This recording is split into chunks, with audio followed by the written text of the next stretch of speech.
Light तो जला दो ना, जीरो।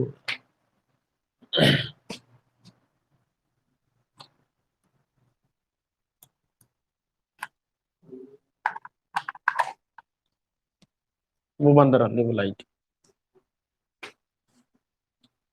रिकॉर्डिंग चालू। तो राव मैंने को फोन नहीं लगा तुम राजकुमार, क्या कह रहा था, कह रहा था वहां।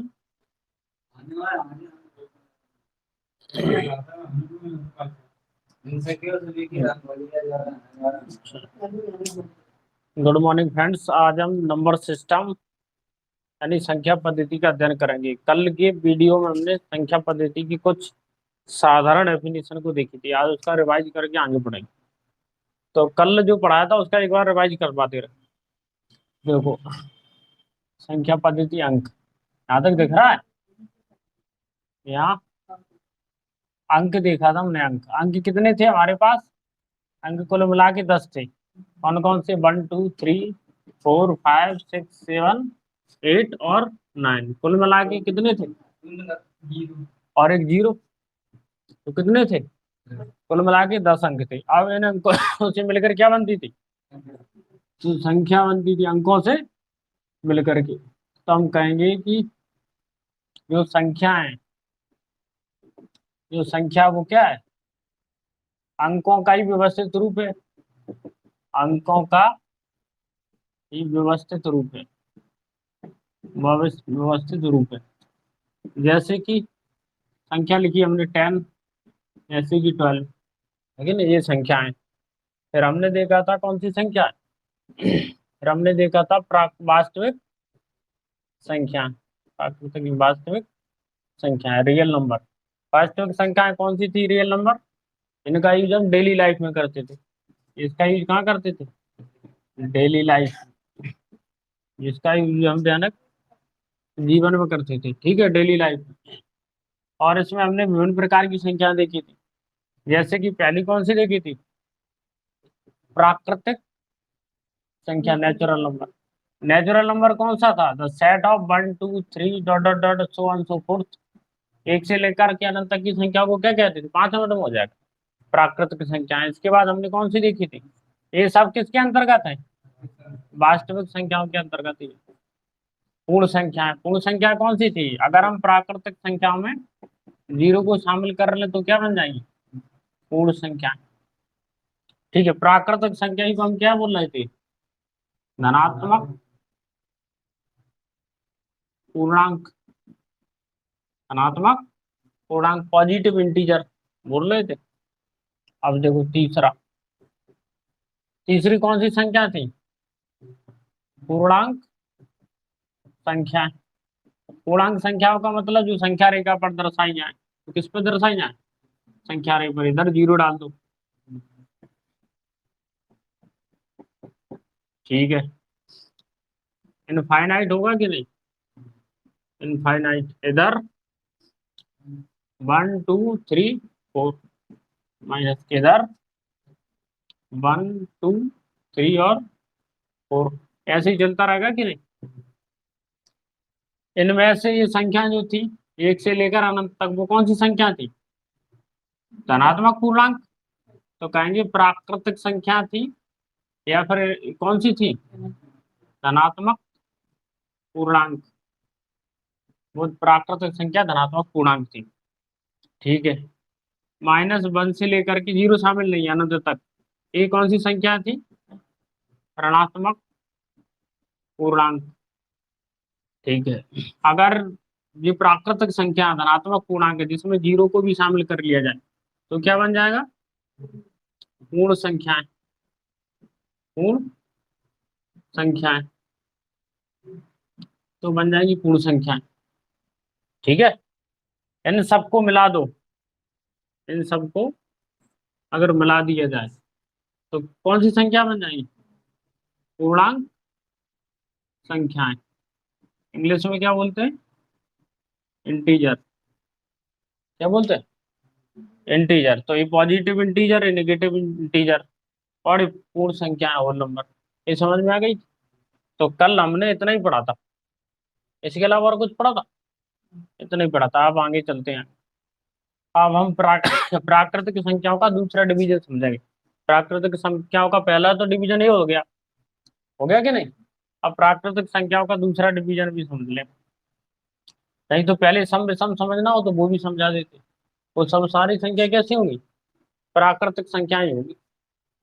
लेकिन उसके पहले हम एक बात और बता दे रहे हैं जो इम्पोर्टेंट है, फिर वहां चलेंगे। तो वास्तविक संख्याओं का एक डिवीजन और पढ़ लेते हैं, फिर हम पढ़ेंगे वास्तविक संख्याओं के अन्य डिवीजन। यह सभी संख्या वास्तविक होंगी जिनका ये जो यानी सम विषम अभाज्य वो हम पढ़ेंगे। पहले वास्तविक संख्याओं का ये वाला डिवीजन देख लेते हैं। वास्तविक संख्या, वास्तविक संख्या दो प्रकार की हो सकती है। कौन कौन सी? एक तो हो सकती है परिमेय संख्या और दूसरी हो सकती अपरिमेय संख्या। ठीक है। परिमेय संख्या को क्या बोलते हैं? Rational number, rational number. अपरिमेय संख्या को आई आर लगा दो, इरेशनल नंबर, इरेशनल नंबर। ठीक है, इरेशनल नंबर। अब परमीय संख्या कौन सी होती है? बताओ, बताइए आकाश, परमीय संख्या कौन सी होती है? तो the number can be express as a form of P upon Q. वह संख्या जिसे पी बटे क्यू के रूप में लिखा जा सके उसे क्या बोलते हैं? उसे परमीय संख्या बोलते हैं। लेकिन आपको ये याद रखना कि वो बात ठीक है कि पी बटे क्यू के रूप में की जा सके, साथ में जो सबसे इंपॉर्टेंट है वो Q does not equal to zero. यानी परिमेय संख्या का हर कभी भी शून्य नहीं हो सकता है। यदि हर उसका शून्य है तो वो परिमेय संख्या नहीं होगी। ये बात आपको याद रखनी है, क्योंकि यदि परिमेय संख्या है तो उसका हर कभी भी जीरो नहीं होगा। जैसे कि अगर एग्जाम्पल लिखूं मैं, जैसे 1/2, तो 1/2 क्या है? परिमेय संख्या। 1/3 परिमेय संख्या, 1/4 परिमेय संख्या, 1/5 परिमेय संख्या है कि नहीं? तो बताइए क्या ये भी परिमेय संख्या है? 1/0, 2/0 परिमेय संख्या है? नहीं। क्यों? क्योंकि डेफिनेशन क्या है कि परिमेय संख्या वह संख्या होती है जिसे पी बटे क्यू के रूप में लिखा जा सके। किसके रूप में? पी बटे क्यू के रूप में। जिसका क्यू, क्यू क्या है? ऊपर का होता है हर, नीचे का, ऊपर का होता है अंश और नीचे का होता है हर। ऊपर का न्यूमरेटर, नीचे का डिनोमिनेटर। तो डिनोमिनेटर यानी कि हर कभी भी शून्य नहीं हो सकता। यानी क्या कह रहे हैं हम? ये कह रहे हैं कि हर कभी भी शून्य नहीं हो सकता है। इसका चूंकि हर शून्य है इसलिए ये सब क्या है? परिमेय संख्या नहीं है। तो एक भी परिमेय संख्या नहीं। ये बात समझ में आ गई? संख्या कोई भी हो, संख्या चाहे 100 हो, मतलब 1000/3 हो सकती कि नहीं? 101/3 हो, उससे क्या फर्क पड़ता? ये पी बटे क्यू के रूप में लिखी कि नहीं? पी बटे क्यू का मतलब जिसे बटे के रूप में लिखा जा सके, लेकिन हर कभी भी शून्य नहीं होना चाहिए। जो बटे में है, बटे का मतलब क्या? भाग है, कोई हिस्सा है, तो उसे हम क्या कहेंगे? परिमेय संख्या। अब जो परिमेय नहीं वो क्या होगी? अपरिमेय। देखो, अगर हमसे आपसे कहें कि दुनिया में दो प्रकार के लोग होते हैं, एक ईमानदार होते हैं तो दूसरे प्रकार के कौन होते? बेईमान। यानी बाकी बच्चे के लोग बेईमान हो गए, तो जो परमी नहीं वो क्या होगा? अपरमी होगा। तो कहेंगे जिसे पी बटे क्यू के रूप में नहीं लिखा जा सके, के रूप में नहीं लिखा जाए या नहीं लिखा जा सके उसे क्या बोलेंगे? अपरमी संख्या। इसका उल्टा है जस्ट। तो जैसे कि √2, √3, √5, √7, √4 क्यों नहीं है? क्योंकि 4 का वर्गमूल 2 हो जाएगा। 4 इसलिए नहीं, देखो यहाँ पे अगर हम √4 लेते तो 4 का वर्गमूल हो जाता 2 × 2, एक जोड़ा बन गया तो एक बाहर आ गया। कितना? 2 के बट्टे में 1 कर लो, परिमेय संख्या बन गई। बन गई क्या नहीं? इसीलिए 4 लेंगे, इसलिए कहेंगे कि 4 नहीं लेंगे इसमें। ठीक है। हम्म। नहीं, सम संख्या से क्या मतलब? सम तो 6 भी है, सम तो 6 भी है। 6 का वर्ग होता है क्या? वर्गमूल नहीं निकलेगा ना, उससे मतलब नहीं है। उसका मतलब ये है कि जो संख्या हमेशा रूट में मौजूद रहे। संख्या कैसे में होना चाहिए? संख्या रूट में होना चाहिए। ठीक है, ये बात समझ में आई? तो अभी बताओ, पाई परिमेय संख्या है क्या? परिमेय संख्या पाई, इसकी खोज की थी आर्यभट्ट ने। पाई की खोज किसने की थी? आर्यभट्ट। पहला टा आधा है, दूसरा टा पूरा है, ध्यान रखो। या तो ऐसा लग दो या कि टा के नीचे आधा टा लगा दो, दोनों एक जैसे, कोई बात। तो पाई की खोज किसने की थी? आर्यभट्ट ने की थी पाई की खोज, ठीक है। लेकिन पाई एक परिमित संख्या, अपरिमित संख्या, क्वेश्चन है ये। तो कहेंगे पाई एक अपरिमित संख्या है। पाई क्या है? तो स्टार लगा के ये आपको दिमाग में, माइंड में रखना कि पाई एक अपरिमित संख्या होती है जब हम उसे एक सिंबल के रूप में यूज करते हैं, साइन के रूप में यूज करते हैं, चिन्ह के रूप में यूज करते हैं। तो हम कहेंगे पाई को एक सिंबल, सिंबल का मतलब चिन्ह। जैसे कि रोड पे पत्थर लगे होते हैं, इतने मीटर इतने किलोमीटर बचा दूरी, उससे बोलते हैं माइलस्टोन, यानी कि सिंबल, यानी कि पहचान है कि यहाँ से यहाँ तक इधर मुड़ना है। तो पाई क्या है? सिंबल ही तो है। तुम्हें क्या पता पाई, अगर तुमसे कह देती पाई ऐसी होती है, तो तुम्हें मानना पड़ता पाई ऐसी होती, क्योंकि चिन्ह है। अगर तीर का निशान ऐसा बनता है, ठीक है, अगर कोई कहता है ऐसा बनता है, डबल तीर लगे होना चाहिए, तो तुम ऐसे ही मानते। ये चिन्ह है, ये अपनी सुविधा की दृष्टि से इंसान ने बनाई है। ठीक है, जरूरी नहीं कि ऐसे ही हो, आगे चल के हो सकता अच्छा ना लगे तो लोग बदल लें। आगे वाली जनरेशन थोड़ी अलग है क्या नहीं? रुपए का निशान बदल दिया। लेकिन अगर आपसे कहा जाए कि 22/7, अगर आपसे कहा जाए कि 22/7, तो परमी क्या परमी? परमी, क्योंकि इसे हम 22/7 के रूप में लिखे, यानी ये क्या हो गया? पी हो गया, ये क्यू हो गया, तो क्या होगा? P/Q। इसका मतलब बिल्कुल पाई बटे 22/7 ये क्या है? परमी संख्या है। तो बात समझ में आई? तो कौन सी संख्या हो गई? 22/7 एक परिमित संख्या हो गई, और पाई एक अपरिमित संख्या हो गई। ठीक है, और पाई एक अपरिमित संख्या क्यों है, अभी थोड़ा आगे बढ़ेंगे तो समझ में आता है। देखो, इसका अगर मान निकालोगे तो कितना निकलेगा? 3.1416, और डॉट डॉट डॉट ऐसे ही चलता रहेगा, अनंत तक जाएगा। तो देखो, इस समय कुछ अंक रिपीट होते दिख रहा है, 1 4 1 6, ऐसे ही बढ़ोगे तो कुछ अंक और होते अगर आपके पास, तो स्पष्ट हो जाता है कि पाई कैसा हो रहा है। आपको पता चल जाता है कि रिपीट हो रहा है कि नहीं हो रहा है। नॉन रिपीटिंग तो क्या होगा? पाई एक ऐसा मान है जो नॉट टर्मिनेटिंग है, कहीं भी इसका अंत नहीं हो रहा, बट रिपीटिंग है, यानी कि नॉन टर्मिनेटिंग रिपीटिंग है, इसलिए अपरिमित संख्या है। यानी पाई का अंत होगा कहीं, ऐसे ही चलता रहेगा ये। और बाद में संख्याएं कैसी होती रहेगी? संख्या रिपीट होती रहेंगी, और ये 3.14 के बाद 1 6 के बाद ऐसे ही चलता रहेगा। तो समझ में आई? तो ये जितना नहीं लिखा था उतना लिख लो, और फिर हम ऊपर से मिटा के आगे चलते हैं। ऊपर का तो हटा दे, ऊपर तो लिखा है।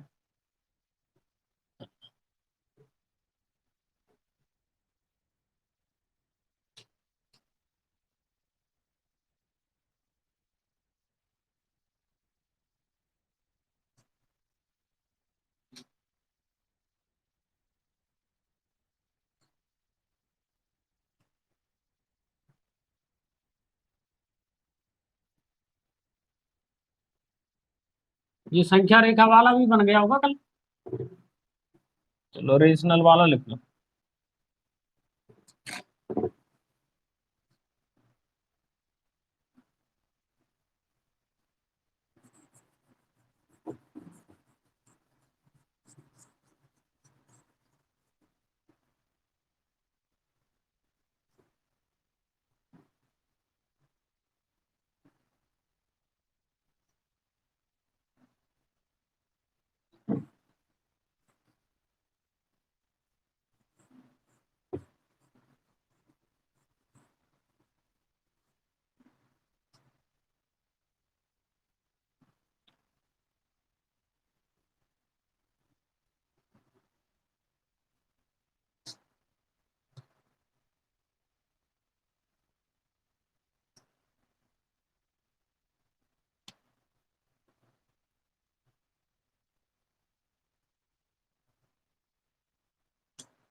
अब लिखना है तुम्हें संख्याओं का दशमलव निरूपण।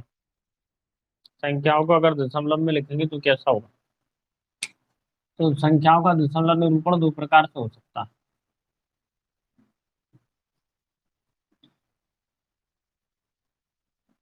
तो संख्या दो तरीके से लिखी जा सकती है। चलो पहले उदाहरण लो। उतर गया। संख्या देखो, संख्या दो प्रकार से लिखी जा सकती है। एक तो कैसे लिखी जाती है, एक तो भिन्न के रूप में लिखी जा सकती है और एक दशमलव के रूप में। जैसे कि 1.2, ये क्या है, ये संख्याओं को दशमलव में लिखा। भिन्न के रूप में कैसे लिखते हैं, दशमलव हटाओ तो क्या आ जाएगा, एक। यानी कि 5/6/5। ऊपर वाली जो संख्या लिखी वो भिन्न के रूप में लिखी, नीचे जो संख्या लिखी वो किस रूप में लिखी, वो दशमलव के रूप में लिखी। देख ले दिख रहा कि नहीं।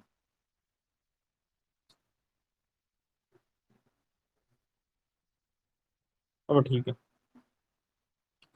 तो संख्याओं का दशमलव निरूपण देख रहे हैं हम। संख्याओं का दशमलव निरूपण दो तरीके से हो सकता है, भिन्न के रूप में हो सकता है और दशमलव के रूप में। जैसे 1/2 था, ये कौन से रूप में, दशमलव रूप में। इसका पॉइंट हटाया तो 12/10 आ गया, तो 6/5 ये भिन्न हो गया।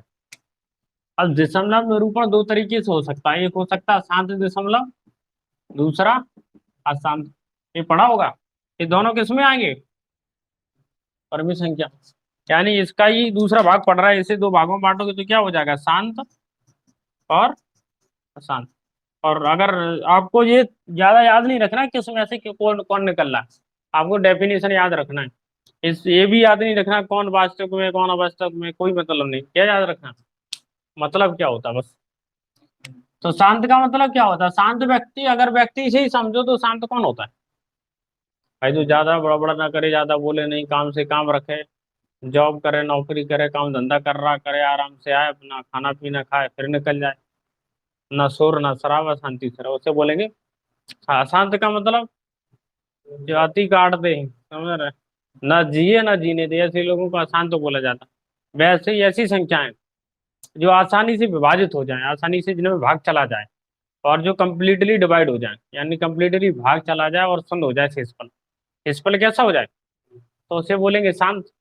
और जो माने ही ना, शेषफल शून्य नहीं हो, भाग देने में लगे, पूरा एक पेज भर गया, दूसरे का नंबर आ गया, लेकिन शून्य हो ही नहीं रहा, तो उसे क्या बोलेंगे, अशांत। सिंपल है, जिसका हर शेषफल क्या हो जाए, शून्य हो जाए, वो क्या होगा, शांत। जिसका शेषफल शून्य हो तो उसे क्या बोलेंगे, अशांत। वरना तो ये होता है कि लोग इसे समझाते हैं, समझाने में इतनी भूल भुलैया बना देते हैं कि स्टूडेंट को समझ में नहीं आता। देखो तुम्हें भी समझ में नहीं आएगा। फिर समझा दिया क्या था, शांत का मतलब जो जिसका शेषफल क्या हो जाए, शून्य, रिमाइंडर शून्य हो जाए। अगर शून्य रिमाइंडर नहीं तो वो क्या होगा, अशांत। अब देखो गणित की भाषा में कैसे समझते हैं, शांत को बोलते हैं क्या, टर्मिनेटिंग। टर्मिनेटिंग, टर्मिनेट का मतलब होता है समाप्त होना। इसलिए जहाँ ट्रेन रुकती है, रेलवे स्टेशन से जो बड़ा होता है उसे टर्मिनल बोला जाता है। महाराष्ट्र में वीर शिवाजी टर्मिनल, समझ में आ रहा। वीर शिवाजी टर्मिनल का मतलब जहाँ एक बड़ा स्टेशन है उसे क्या बोलते हैं, टर्मिनल। और नॉन टर्मिनेटिंग, नॉन का मतलब नहीं, नॉन का मतलब नहीं, नॉन टर्मिनेटिंग। नॉन टर्मिनेटिंग का मतलब जो अशांत है। अब देखो, अब टर्मिनेटिंग दो प्रकार से हो सकता है कि नहीं, रिकरिंग और नॉन रिकरिंग। नॉन रिकरिंग यानी आवर्ती दशमलव और अनावर्ती दशमलव। सारा समझ। तो इससे इसके साथ पूरा मिला के पढ़ो तो terminating recurring, terminating non recurring. आप घूमने लगे हो। जीरो का तो सीधा फंडा था, वो हमने अपनी साधारण भाषा में बताया ताकि आसानी से चीजें बिना जटिलता के समझ में आ जाए। गलती क्या होती है कि ये जैसी भाषा समझाओगे तो ना तो समझने वाले को समझ में आएगा, और ना जो कोशिश कर रहा समझने की, कुछ भी नहीं आएगा। देख लो तुम एक बार कोशिश करो गणित की बात। शांत का टर्मिनेटिंग रिकरिंग, और मिला के पढ़ो टर्मिनेटिंग नॉन रिकरिंग। जैसे कि आवृत्ति, आवृत्ति का मतलब संख्या कैसे हो रही है, रिपीट हो रही है। जैसे मैंने लिखा 1.121, 1.21, है क्या नहीं, 1 2 1, 2 1 2, 2 1 2। अब ये क्या हो रहा है, आवृत्ति। आवृत्ति का मतलब वो संख्या बार बार आ रही, जैसे कि 1.222 आ रहा कि नहीं, तो क्या लिख देंगे, 2 पर 12। 12 का मतलब दो वाली जो संख्या वो क्या हो गई, रिपीट हो गई। आवृत्ति का मतलब वो संख्या बार बार आ रही है। आवृत्ति का मतलब क्या होता है, जो पढ़ते थे आवृत्ति बारंबारता। बारंबारता का मतलब वो संख्या कितने बार आई उसे उसका नंबर लिख के उसकी टैली करो। जैसे आवृत्ति बारंबारता में होता था 4 है, तो टैली 1 2 3 4 बनाते थे कि नहीं, 5 होता था तो क्या कर देते, 5 होता था तो टैली में ये करते थे, एक डंडा उल्टा डाल दो बीच में, इसे बोलते थे टैली चिन्ह, मिलान चिन्ह। भूल भाल गए होंगे, टैली चिन्ह पढ़ते। अनावृति दशमलव का मतलब जिसकी रिपीटेशन ना हो, जैसे कि 1.2 खत्म, 1.4 खत्म, 2.5 खत्म, खत्म ही तो है, आगे कहाँ बढ़ रही, तो ये कैसा हो गया, अनावृति दशमलव, जिसमें आवृत्ति नहीं हो रही, रिपीट नहीं हो रहा है। जैसे कि बोले 1.25, 3.65, या 6.25, ये कैसे दशमलव है, अनावृत्ति। इसका मतलब यहाँ पर संख्या रिपीट नहीं हो रही। समझ में आ गई। आपको सिंपल सी एक चीज याद रखना, 100 की बात है, जिसमें भाग चला जाए जिसका शेषफल शून्य हो जाए वो शांत है, जिसका शेषफल शून्य ना वो अशांत है। ये तो गणित की भाषा समझाना जरूरी था तो मैंने बता दी। ठीक है, आवृत्ति अनावृत्ति दशमलव, अब है अशांत दशमलव, नॉन टर्मिनेटिंग। देखो नॉन टर्मिनेटिंग का मतलब इस जैसा ही होगा, नॉन टर्मिनेटिंग अशांत है। अब देखो अगर अशांत दशमलव है इसका मतलब क्या होगा, संख्या चलती रहेंगी, 1 2 3 डॉट डॉट डॉट, 1.2 3 चलती रहेंगी कि नहीं, ये संख्या कभी भी अंत नहीं होगी। तो ये लिख लो, तब तक नीचे की हटा देते हैं। और अगर नहीं लिखना है तो वैसे लिख ही लो, नहीं लिखना क्या, यहाँ अगर कोष्टक में जरूर लिख सकते हो। यहाँ पे शेषफल कितना होना चाहिए, शेषफल शून्य होना चाहिए, इधर शेषफल शून्य ना हो। हम कह नहीं सकते क्या होगा, इसलिए हमने लिख दिया शून्य ना हो। एक आ सकता, दो आ सकता, तीन आ सकता, 9 तक कुछ भी आ सकता।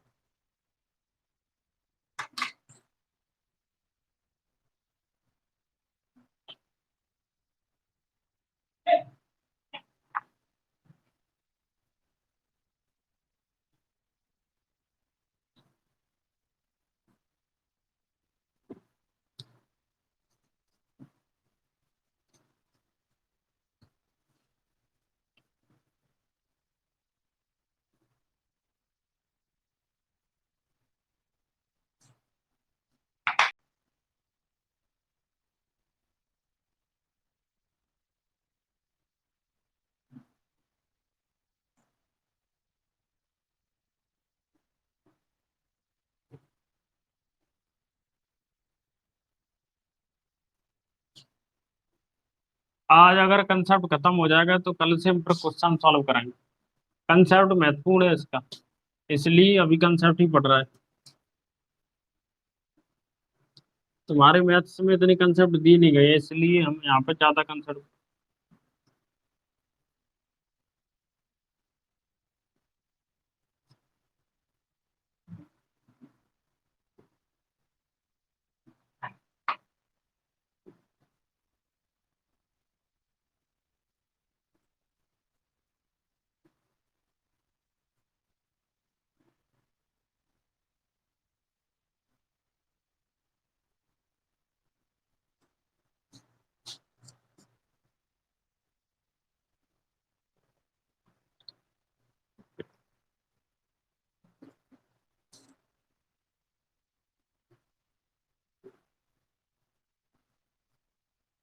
ये समस्या इसकी पहुंचने वाली दूर नहीं हो पाई फिर भी। अब जो ये आधे बोर्ड में लिखो कर, जब तक तुम उतारो करो आधी मिटा दो।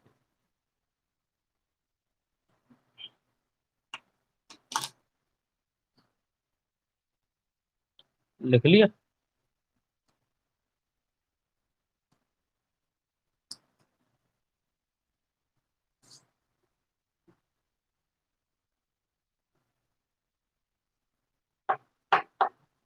जैसे ही चार्ट के रूम में बना लो करो। चार्ट के रूम में उससे फायदा ही होता है कि रिवाइज करना आसान होता है, वरना लिखी हुई चीजें पढ़ना बड़ा मुश्किल। देखो, हटा दे ये, कोई दिक्कत नहीं। नहीं लिखा तो पीछे से लिखा देता,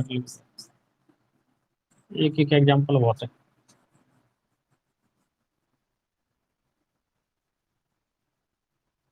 देखो, यहाँ लिखो सम संख्या, यहाँ थोड़ा आगे बढ़ रहा है संख्याओं, इवन नंबर। ये तो बहुत जल्दी जल्दी हो जाएगी। सम संख्या, सम संख्या कौन सी होती है? सम संख्या कौन सी होती है? जो दो से विभाजित हो जाए। तो क्या लिखेंगे? Divide by two. जैसे कि 2, 4, 6, 8, ऐसी तो होगी। तो सम संख्या कहाँ से स्टार्ट होती है अगर बोला जाए? दो से लेकर अनंत तक, जिनके बीच में डिफरेंस कितने का है? देखो, एक चीज और नहीं है कि सम संख्या वो संख्या हो सकती है जिसके बीच का डिफरेंस कितना होना चाहिए, अनिवार्य रूप से। देखो, इनमें भी निकालो तो दो भी होगा, यानी वो संख्या जो दो से डिवाइड हो उन्हें क्या कहेंगे? संख संख्या। और जिनके बीच का डिफरेंस भी हमें दो मिलेगा। और दो से स्टार्ट होकर कहाँ तक रहेंगे? अनंत तक। दो दो की डिफरेंस है, दो से स्टार्ट होकर के, एक नई परिभाषा बन सकती है। दो से स्टार्ट होकर के दो दो से दो दो के अंतर से अनंत तक जाने वाली संख्याओं को क्या बोलेंगे? सम संख्या। या फिर क्या, तो जो संख्या दो से डिवाइड हो जाए, भागित हो जाए, उसे क्या बोलेंगे? सम संख्या। और जो दो से ना हो वो क्या हो जाएगी? विषम संख्या। विषम संख्या। ऑड नंबर, इंग्लिश भी लिखना। ऑड नंबर कौन सा होगा? क्या बोलेंगे? Does not divide by two. तो दो से विभाजित ना हो। एग्जाम्पल कैसे होगा? 1, 3, 5, 7, ऐसे बनाना। देखो, समुच्चय को हमेशा ऐसे बोलते हैं, समुच्चय सेट। क्या बोलते हैं? समुच्चय सेट। इसलिए हमेशा ऐसे करली ब्रैकेट में लिखना होता है, मजली ब्रैकेट में लिखना होता है। पढ़ा होगा नाइन्थ में, सेट्स पहले ही चैप्टर में थी, सेट्स, समुच्चय। अब पता नहीं, हट गए होंगे, बहुत पुरानी बात कर रहे हैं। मेरे समय में सेट्स होती थी, आज नहीं है। आज वास्तविक संख्याएं नंबर सिस्टम है, पहले चैप्टर में। और हमें पता नहीं क्योंकि सिलेबस चेंज हो गया। समझ में आ गई? इसमें एक चीज और दिख रही होगी, विषम संख्या में गौर करो तो इसमें भी अंतर कितने का है? दो ही का। इसका मतलब अंतर के आधार पर डिसाइड करना ठीक नहीं है, फंस सकते हो। इसमें भी अंतर दो का, इसमें भी अंतर। तो सबसे अच्छा तरीका है कि divide by two. Does not divide by two, दो जो दो से विभाजित हो जाए वो क्या है? सम में। दो से विभाजित ना हो, विषम है। ठीक है, लेकिन दोनों में सेम चीज क्या है? इनमें अंतर हमेशा दो सम संख्याओं या दो विषम संख्याओं के बीच का अंतर कितना रहेगा? दो। लेकिन ऐसे नहीं कह सकते हम कहें एक सम संख्या दो है, दूसरी सम संख्या 10 है, इनके बीच का अंतर कितना होगा? अरे 8 होगा, बहुत नहीं, 8 ही होगा। ठीक है। लेकिन तो कहेंगे तुम तो दो बोल रहे हो, लेकिन हम ही कह रहे हैं कि लगातार होना चाहिए। लगातार का मतलब एक के पीछे एक है, दो के बाद चार ही, चार के बाद छह ही। यदि लगातार सम संख्याएं, लगातार विषम संख्याएं, तो उनके बीच का अंतर कितना होगा? हमेशा दो होगा। ये समझ में आ गई? दूसरी संख्या है भाज्य संख्याएं। भाज्य संख्याएं, बताओ। Divisible number. भाज्य संख्या कौन सी होंगी? भाज्य, जो विभाजित हो जाएं किसी से भी, दो तीन किससे, क्या मतलब? जिससे चाहे उससे विभाजित हो जाए, वो उससे क्या बोलेंगे? भाज्य संख्या। यानी जो डिवाइड हो जाए किससे? चाहे इवन नंबर हो या फिर ऑड हो, हमें क्या मतलब? जो विभाजित होना चाहिए, भाग जाना चाहिए, चाहे सम संख्या का जाए चाहे विषम संख्या का जाए। एग्जाम्पल से देख लो, जैसे मैंने लिखा 100, ऐसी संख्या लिखो जो 3 से और 2 से दोनों से कट जाए। 6 लिखो, ठीक है। 6 एक ऐसी संख्या है जो 2 से भी कटेगी और 3 से भी, है क्या नहीं? तो हम कहेंगे कि 6 एक ऐसी संख्या है। कैसी संख्या? भाज्य संख्या है। 10 ले लो, 1000 ले लो, 1024 ले लो, कि 512 ले लो। संख्या, संख्या कुछ कोई भी हो सकती है संख्या। तो बात समझ में आ रही? तो भाज्य संख्या का मतलब विभाजित हो जाए। इसे नहीं भी पढ़ती तो कोई तूफान नहीं आता। बस नई चीज केवल एक ही मिली जानने को, वो कि इवन और ऑड दोनों से विभाजित हो सकती है, सम या विषम दोनों से विभाजित हो सकती है। ऐसी संख्या को क्या बोलेंगे? भाज्य संख्या। अब ये जानने की चीज है वो ये अभाज्य संख्याएं क्या बोलेंगे? Prime number. अब बताओ, अब है काम की चीज। ये तो सब ऐसे ही थे, ये तो सबको पता ही रहता। परिभाषा बताओ पहले। हाँ ये सही है। The number divided by one and number itself, जो खुद से विभाजित हो, जो किससे? खुद से और एक से, इसके अलावा किसी से भी विभाजित ना हो, उसे क्या बोलेंगे?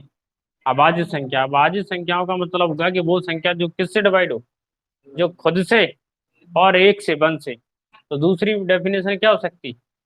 The number having only two factor one and number itself, एक ऐसी संख्या जिसके केवल दो ही फैक्टर हो। दो क्या हो? फैक्टर हो, या दो गुणनखंड हो।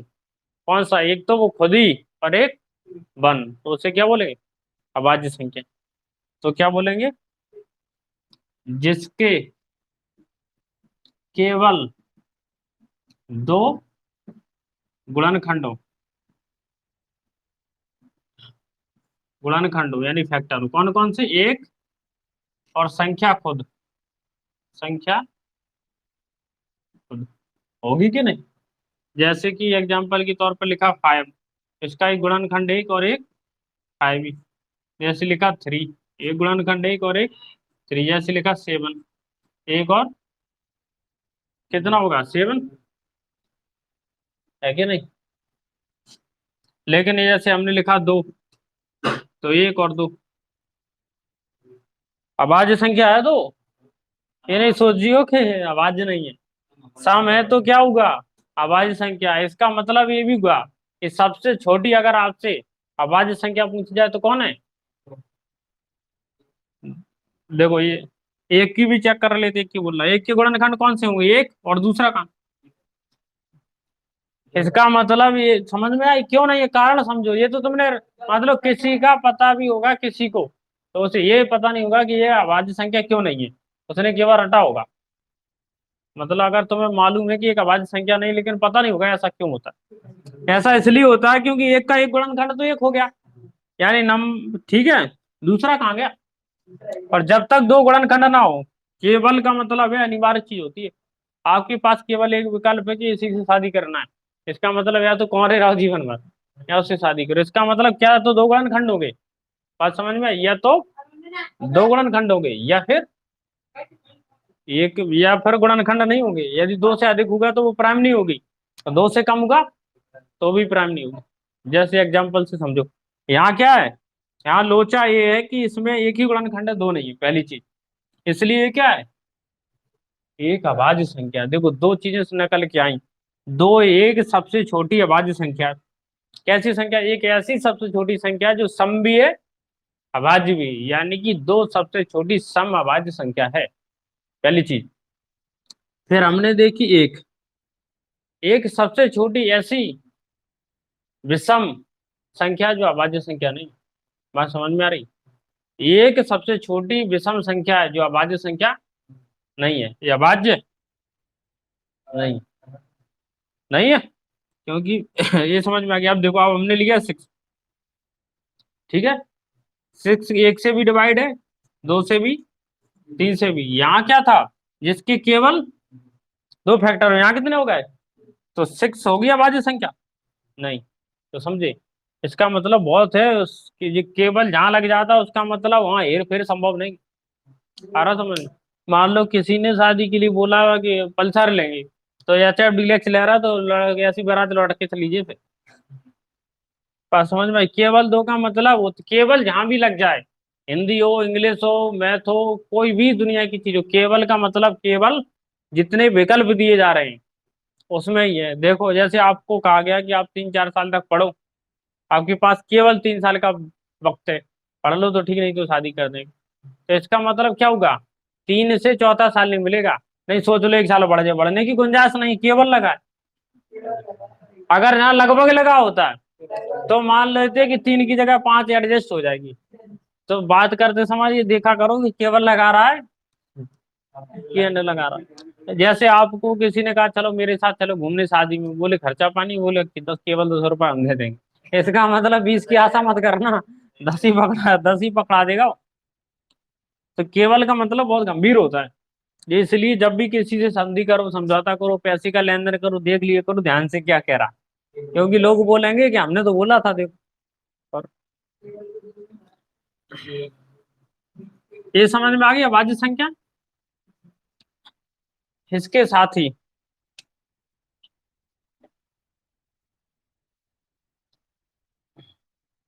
सह अभाज्य संख्या, सह अभाज्य संख्या, को प्राइम नंबर, को प्राइम नंबर। सह अभाज्य संख्या कौन सी होगी?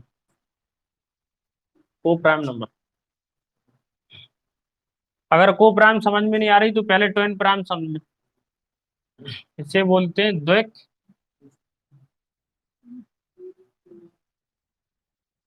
ट्विन। इसके बाद अगर सह पढ़ोगे तो ज्यादा अच्छी समझ में आ जाएगा। देखो, ट्विन प्राइम नंबर, अगर इंग्लिश तुमने ढंग से पढ़ी है तो इसका अर्थ निकाल सकते हो तुम। ट्विन का मतलब क्या होता है? ट्विन का मतलब होता है टू। ठीक है। प्राइम का मतलब प्राइम नंबर जो किससे, एक से और खुद से, खुद से डिवाइड हो जाने का मतलब नंबर। ठीक है, तो इसका मतलब एक ऐसी संख्या होगी जो प्राइम है, लेकिन ट्विन का मतलब टू।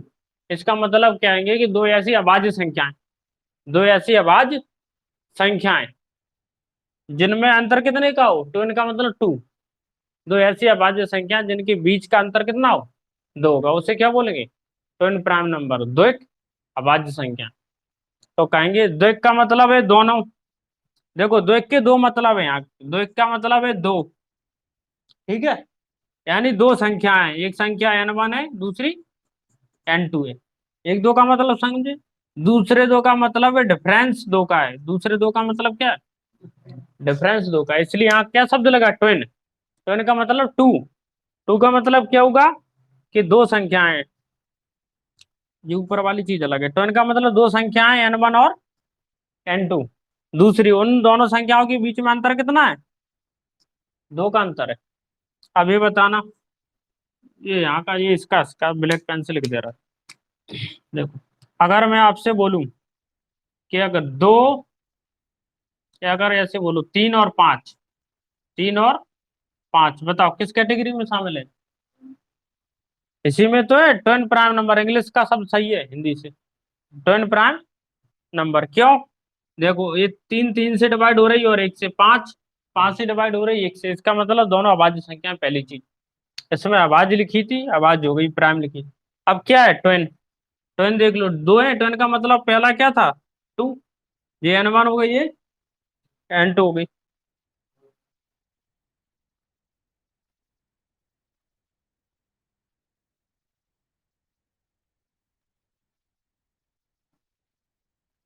ठीक है, तो ट्विन का मतलब क्या था? ट्विन का मतलब टू। टू का मतलब दो नंबर होंगे n1 और n2, और उनके बीच का अंतर कितना होगा? दो का। ये हमने दो संख्या लगी, 3 और 5। इनके दो नंबर है, देखो दोनों प्राइम है, 3 और 5, क्योंकि 3 से और 1 से डिवाइड होगा, ये 5 से और 1 से डिवाइड होगा। और इनके बीच का अंतर कितना है? इनके बीच का अंतर दो का है। इसका मतलब क्या होगा? ट्विन प्राइम संख्या होगी, तो ट्विन प्राइम संख्याओं का मतलब होगा, ट्विन प्राइम नंबर का मतलब होगा कि जिनके बीच का अंतर दो, और दोनों कैसी संख्या होना चाहिए, अभाज्य संख्या होना चाहिए, प्राइम नंबर होना। देखो अभी लिखते हैं, हम बताना होंगी कि नहीं, ठीक है। अब स्पष्ट होना चाहिए तभी तो। ये देखो 5 and 7, 11 and 13,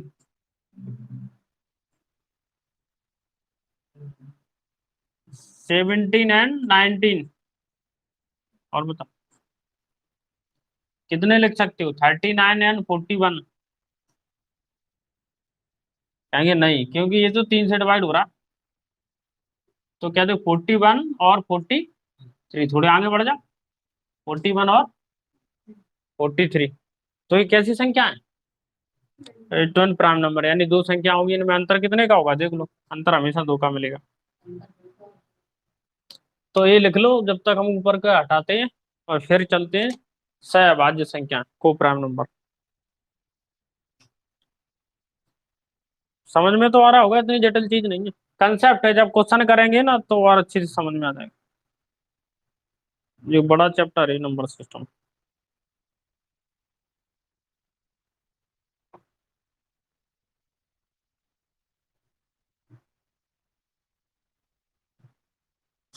ऊपर तो लिख लिया होगा।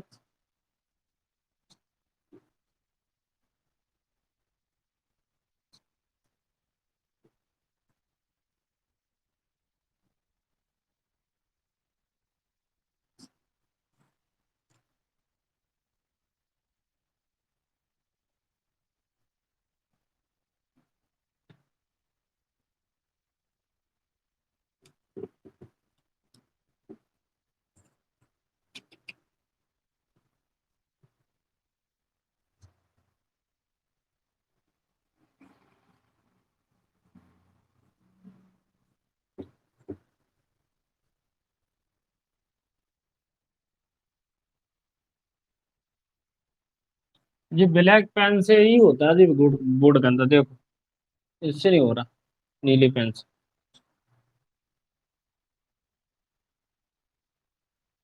लिख लो जल्दी।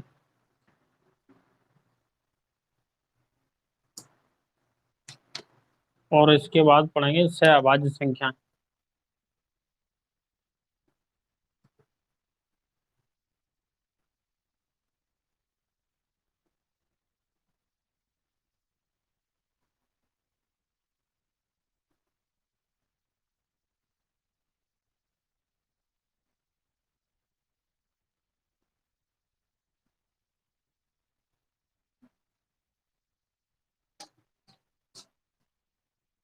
अब देखो लिख रहा।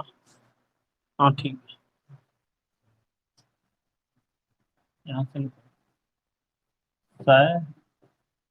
सहअभाज्य संख्या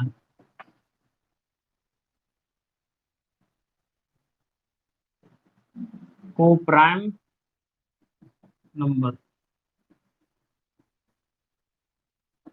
सहअभाज्य संख्या को प्राइम नंबर, ये लिख लो, फिर आगे बढ़ो।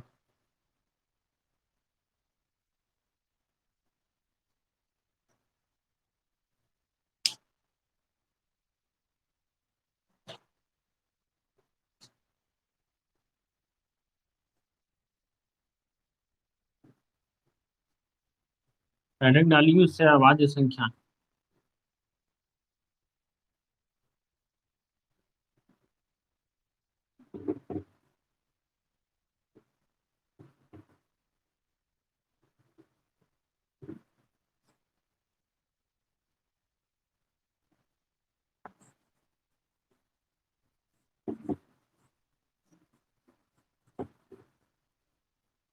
कितने में बन जाएगा,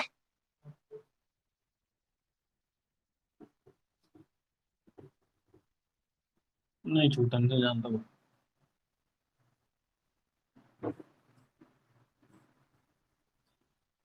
चलो ठीक, लिख लिए।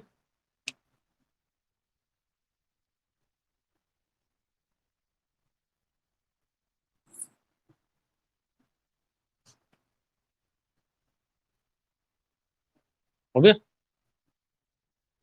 देखो सह, को का मतलब क्या होता है, को का मतलब होता है यानी साथ में। को का मतलब क्या होता? साथ में। प्राइम का मतलब अभाज्य।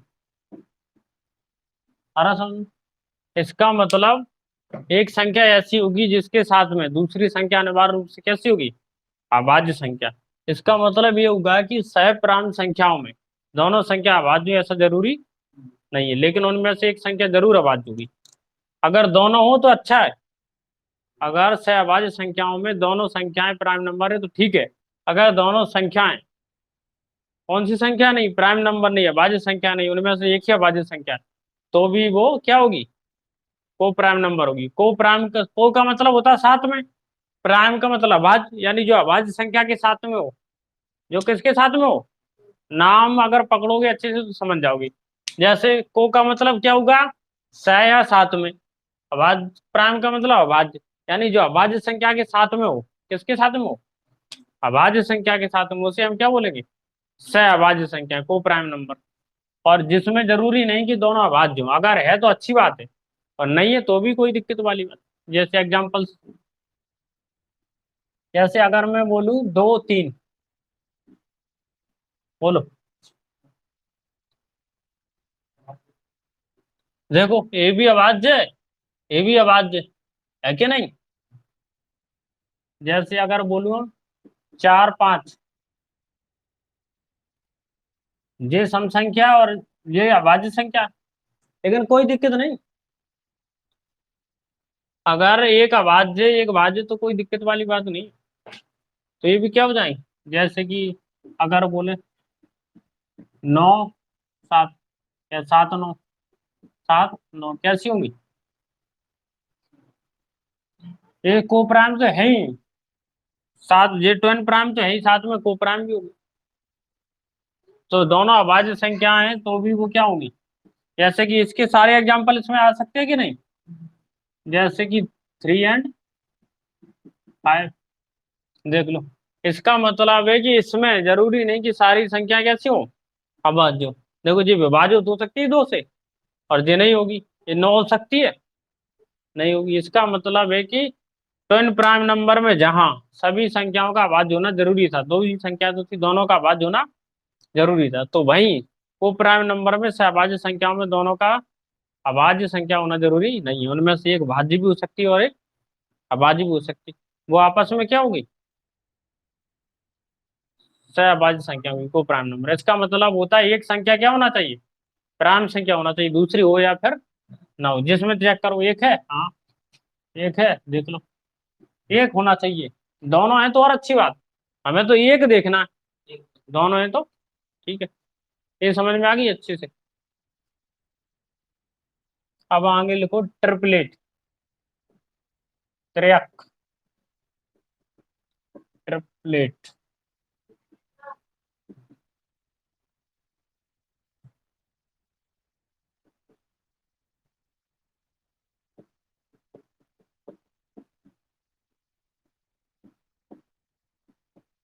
ट्रिपलेट का मतलब ये होता है कि जो पाइथागोरस प्रमेय को फॉलो करते हैं, जिसमें पाइथागोरस प्रमेय लागू होती है, उन्हें क्या बोलते हैं? ट्रिपलेट। ट्रिपलेट का मतलब क्या होता है? ट्रिप, ट्रिप का ट्री, ये TRI है, ट्राई। ट्राई का इंग्लिश में मतलब हमने क्या बताया था? 3 3। ट्राई का मतलब तो भूल जाते हो। ट्राई का मतलब बताया था? अरे ऐसे बताया था मैंने। मैंने बताया था यूनी।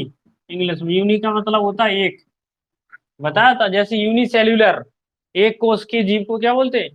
यूनिसेल्यूलर। यूनिलेटरल, एक पक्षीय, बोलते हैं यूनिलेटरल हस्तांतरण, एक पक्षीय हस्तांतरण। जैसे DBT है, डायरेक्ट बेनिफिट ट्रांसफर है, वो एक पक्षीय हस्तांतरण है, यानी सरकार आपको भेजती है पैसे। किससे भेजती है? DBT से। देख लेना, कार्ड पे लिखा होता है जिससे लाभ मिलता है, खातान वगैरह मिलता है, पैसे मिल रहा है सरकारी योजनाओं को, जिससे PM किसान की योजना के पैसे मिल रहे हैं। उसमें लिखा रहता है नीचे DBT। इसका मतलब होता है डायरेक्ट बेनिफिट ट्रांसफर। डायरेक्ट का मतलब सीधा, बेनिफिट का मतलब होता है लाभ होना, ट्रांसफर का मतलब भेज कर।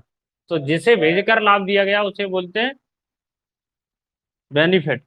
बताया था बेनिफिट, बेनिफैक्टर, बेनिफिशियरी, भूल गए? बताया था। मीनिंगलेस में। तो जैसे मैंने क्या बताया था, बाई का मतलब क्या होता है, बाई का मतलब होता है दो, बाइफरकेशन, दो भागों में बांट दो, है कि बाइनरी नंबर या बाइनरी कोड, कंप्यूटर की लैंग्वेज में होते ही बाइनरी नंबर, दो धारी संख्या,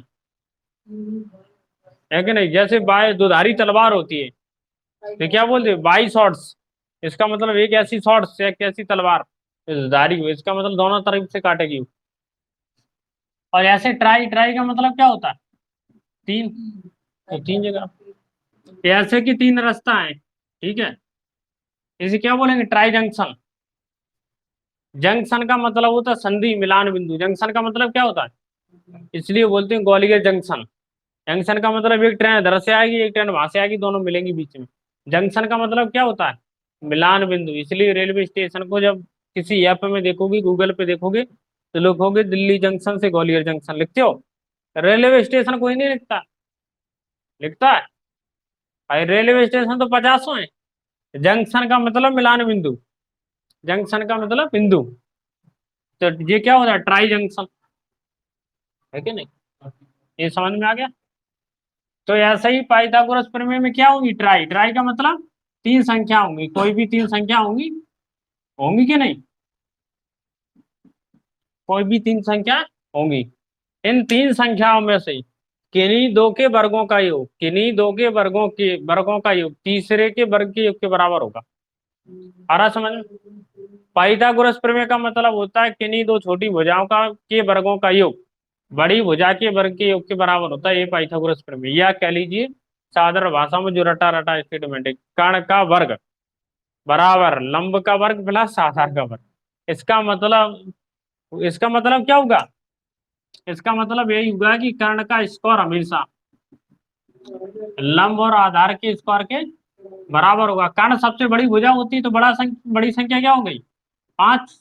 लंब और आधार इसमें से जो चाहो वो मानो, क्योंकि लंब और आधार हमेशा त्रिकोणमिति में, आ रहा समझ में। तो त्रिकोणमिति में, ट्राइगोनोमेट्री में क्या होता है कि लंब और आधार चेंज होते रहते हैं, बताता एंगल के हिसाब से।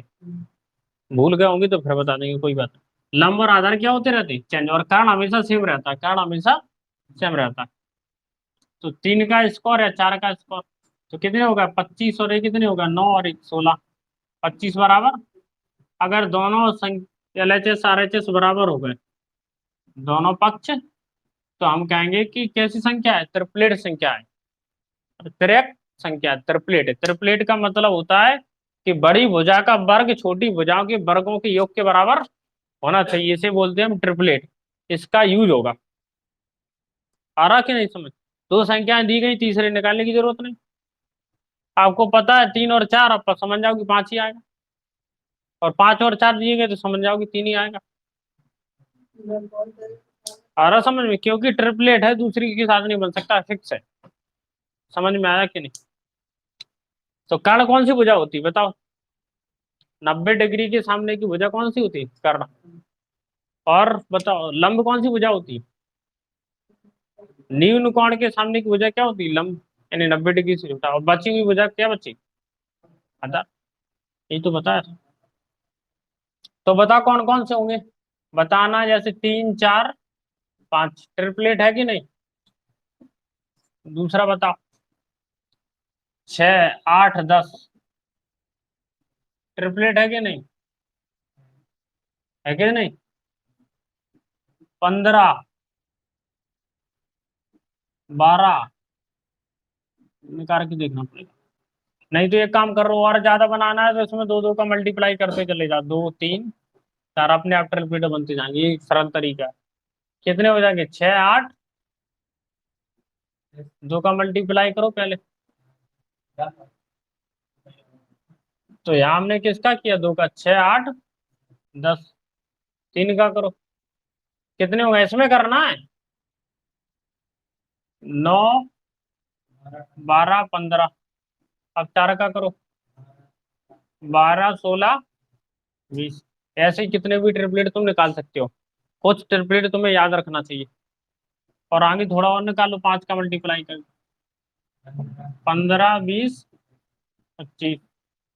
और पांच के बाद छह से निकालो, 18 24 और 30, एक साथ से और निकाल लो। 21, 28। तो ऐसे करके तुम कितने भी ट्रिपलेट निकाल सकते हो। कुछ ट्रिपलेट आपको रटे होना चाहिए, कम से कम ये तो रटे होना चाहिए इस साइड की। और नहीं तो निकालने का तरीका तो मालूम है, धीरे धीरे प्रैक्टिस करोगे तो बात समझ में आ जाएगी। तो ये दो चीजें लिख लो, तब तक हम ये हटाते हैं। हाँ, कौन से मंत्र जैसे अंतर नहीं देखना तुम्हें, तो इसमें ये देखना है इसका यूज केवल कितना है। यूज इतना है कि मान लो 28 और 35 दी गई, अब तुम निकाल रहे इसका वर्ग निकालने में लगे, इसका वर्ग फिर घटा के 21 ले आ रहा है। आ रहा समझ में। अगर इक्वेशन बीच में ऐसा फंस गया जिसमें 8 और 32 दी गई है, जिन्हें जोड़ के या घटा के पता करना कि कितना आएगा, तो समझ जाओगी तीसरी संख्या कितनी होगी, 21 होगी अपने आप। इसका यूज यहाँ होगा।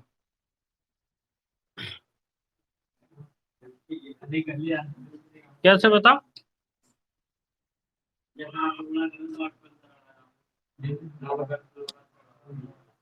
हाँ ऐसा कर लो, जितने का गुणा कर रहा उतने का अंतर आएगा। हाँ ऐसे। चलो अब इंग्लिश पढ़ लेते, बाकी कल पढ़ ले। तो मैथ के लिए आज इतना ही, आप इंग्लिश का अध्ययन करेंगे। नमस्कार।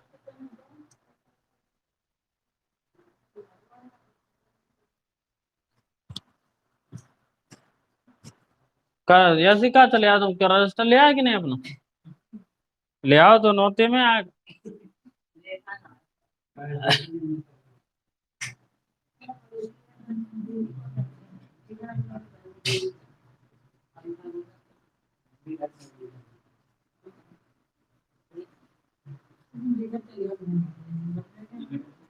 चक्कर लगाना जी।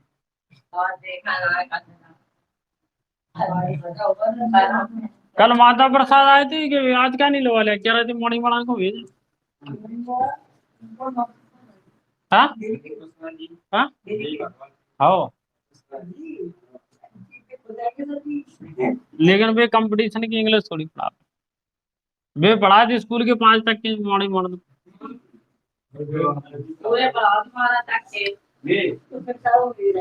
12 तक पढ़ाओ, मजाक लग रहा था तुम्हें। 12 तक पढ़ा ले वे। तो पानी की बोतल उठाइए, नहीं रहते पानी चाप पे डालने का, कपड़ा पे डाल रहा। बायोलॉजी नहीं पढ़ा, तो बायोलॉजी पढ़ावे के लाने हमारे पास भेज रहा है। स्टूडेंट ने मैंने मोबाइल डाला 70 वाली 17 भी दे दो मोबाइल, बताओ।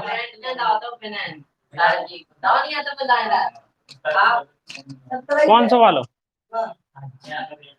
बटन बटन वालो टच। तो यार बढ़िया काम करो।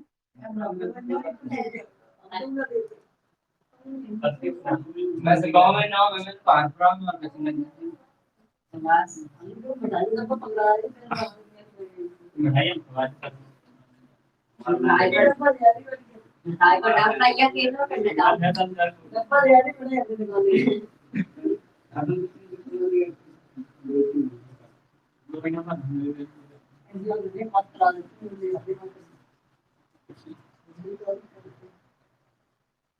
तुम पास हो नहीं हो पाते हो खुद से, तो गड़बड़ है। ले जे वो कॉन्फिडेंस तुम्हें भरोसा की नकल तो चले।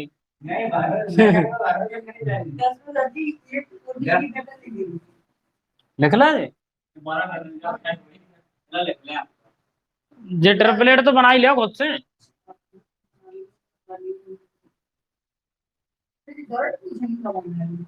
यू का कौन से तेरे कैसे आया, देखो बता। क्वेश्चन में यूज हो सका, देखो कैसे हो सका। 3 संख्या देंगे तुम्हें, ठीक है। तुम सॉल्व कर रहा है, 1 का स्कोर, 2 को स्कोर, 3 को स्कोर, 4 को, 5 को, ठीक है। स्कोर निकालना है तुम्हें, और तुम्हें पता है, ठीक है, कि इसका मतलब कितना है। तो स्कोर लिखना हमने क्या लिखा, ठीक है। तो तुम डायरेक्ट लिख सकते हो क्या नहीं, पर जहाँ यूज होगा होगा कि नहीं? तो यू आप जब यू जे होगा तो खुद समझ में आ जाएगा। अभी संख्या जब बहुत खतरनाक वाली पढ़ेंगे, कैसे पढ़ेंगे, वो उसमें पढ़ रहे थे। जैसे 3 का स्क्वायर प्लस 4 का स्क्वायर बराबर एक्स प्लस 6 का स्क्वायर प्लस 8 का स्क्वायर माइनस वाई।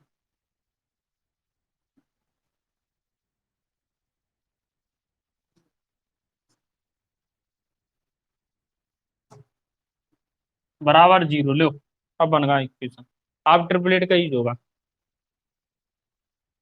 एक्स और वाई के मान ज्ञात कीजिए। क्वेश्चन क्या है? क्वेश्चन है एक्स, एक्स का मान और वाई का मान जो को ऑप्शन में दिया जाएगा तुम्हें, लेकिन यहाँ हम नहीं दे रहे। बताओ कितना होगा, कैसे करना पड़ा था? करने तो तब तुम करते तो जब जब दो इक्वेशन दाए होते, जिसमें दो संख्या तुम्हें ज्ञात करने एक्स और वाई। समझ में आ रही? समझ में आ रही? तुम बताओ नहीं अभी। एक्स का मान और वाई का मान सॉल्व कर करते तुम विलोपन विधि से कक्षा 10 की। जब एक्स और वाई में के अलग अलग दो समीकरण दिए होते तो विलोपन विधि लगाते हैं। इसमें एक ही समीकरण दिया है और दो संख्या ज्ञात करना। ट्रिपलेट इसलिए बताएं, पागल थोड़ी इतनी मेहनत कर रहा है। इसलिए बताया कि 3 और 4 को जब भी जोड़ते हैं किसके वर्ग के बराबर होता है? 5 के स्क्वायर के बराबर होता है। 6 और 8 को जोड़ते किसके बराबर होता है? होगा खत्म। इसका मतलब एक्स का मान 5 है, वाई का मान 10 है। खत्म क्वेश्चन। ये स्कूल और कंपटीशन में अंतर नहीं होता है। कंपटीशन स्कूल में लगे 2 से 3 पेज भरे हुए को तब आंसर आ रहा। यही स्कूल और कंपटीशन की टीचर में भी अंतर होता है, जमीन आसमान का। यही क्वेश्चन के शॉर्ट में 1 नंबर देगा मग हाँ। कारण ये है कि यहाँ तुम्हें 100 क्वेश्चन करना पड़ रहा है 60 मिनट में, वहां 3 घंटा में 20 ही क्वेश्चन करने, इसीलिए करना पड़ रहा। समझ में आ रही अंतर? ये बात समझ में आ गई कहाँ यूज होगा? अभी एक कंसेप्ट चल रहा है, जब तब वो पढ़ाएंगे थ्योरी, जब क्वेश्चन करेंगे तो समझ में आ जाएगा कि कहाँ की यूज हो रहा है। इनमें ऐसी एक भी संख्या ऐसी नहीं बेकार जो भी फालतू में पढ़ रहे हूँ। अब इंग्लिश में करो। क्या? जितने मिनट लिखे हैं उतने मिनट मिले। एमटीएस बढ़िया जॉब है, लगा दी पूरी ताकत एमटीएस ने कर दी। और इंग्लिश पे विषय जोड़ दो, इंग्लिश।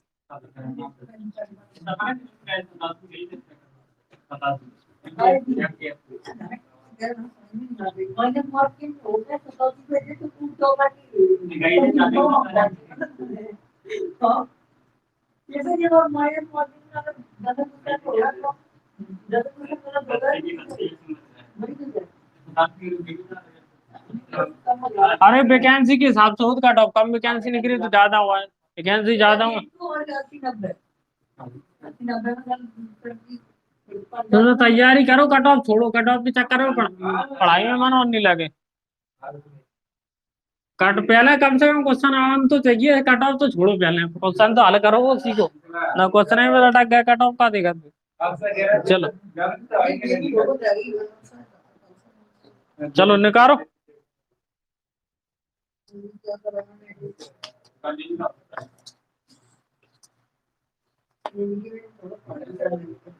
कहाँ तक पढ़ी थी proposition?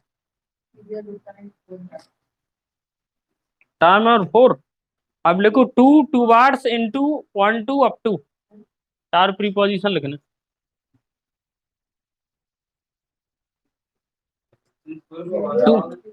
To, two words into, one two, up to. कैसे लिख रहे हैं वैसे ही लिखना। टू, टू वर्ड्स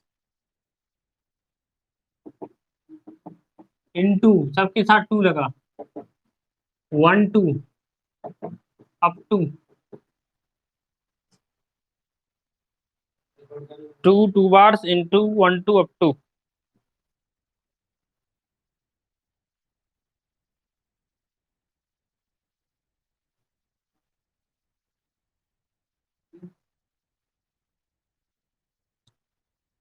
ठीक है, तो डायरेक्ट यहीं लिख लो। टू का मतलब किसके लिए होता है? प्रति के लिए। ये तो चालू कर दे। दिख रहा?